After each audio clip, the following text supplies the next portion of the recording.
Physical refining செய்யப்பட்ட SKM Poorna rice brand oil.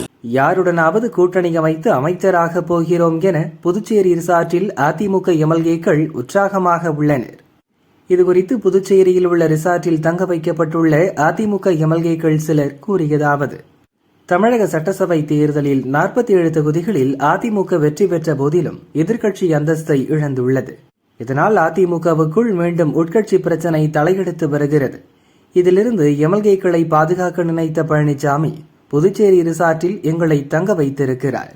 அதன்படி முன்னாள் அமைச்சர்கள் போக 35 எம்எல்ஏக்கள் பத்திரமாக தங்க வைக்கப்பட்டுள்ளனர். 3 வேளையும் கேட்ட உணவு, நினைத்த நேரம் குளியல் என வெயிலுக்கு இதமாக தங்க வைக்கப்பட்டுள்ளோம். இதில் லீமா ரோஸ் தவிர 5 பெண் எம்எல்ஏக்கள் தனியாக தங்க வைக்கப்பட்டுள்ளனர். நாங்கள் இங்கே பொறுமையாக இருக்க வேறு காரணங்களும் உள்ளன. தாவிகவுடன் கூட்டணி ஆட்சி அமைக்க அதிமுக பொதுச் செயலர் பழனிசாமி முடிவெடுத்தார். ஆனால் திமுக கூட்டணியிலிருந்து காங்கிரஸ் ஆதரவு தெரிவித்துள்ள நிலையில் விசிக மற்றும் காங்கிரஸ் கட்சிகளை எதிர்பார்த்து விஜய் காத்திருக்கிறார். அக்கட்சி தலைவர்கள் நாட்களை கடத்தி கொண்டிருக்கின்றனரை தவிர முடிவை அறிவிக்கவில்லை. இதனால் தாவிகவுடன் கூட்டணி ஆட்சி அமைக்க அதிமுகவுக்கு ஒரு வாய்ப்புள்ளது. அதே நேரத்தில் விஜய் முதல்வராகிவிடக் கூடாது என உதயநிதி மிக உறுதியாக இருக்கிறார். எனவே திமுக ஆதரவில் அதிமுக ஆட்சி அமைக்க பேச்சு நடக்கிறது.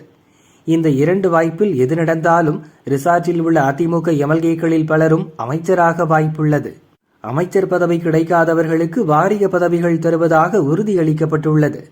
இதனால் யாருக்கு எந்த இலாக்கா என எம்எல்ஏக்கள் கணக்கு போட்டு வருகிறோம். எல்லாம் நல்லபடியாக அமைந்தால் தேர்தல் செலவுகளை ஈடுகட்ட கவனிப்பு செய்வதாகவும் உறுதியளிக்கப்பட்டுள்ளது என அவர்கள் கூறினர்.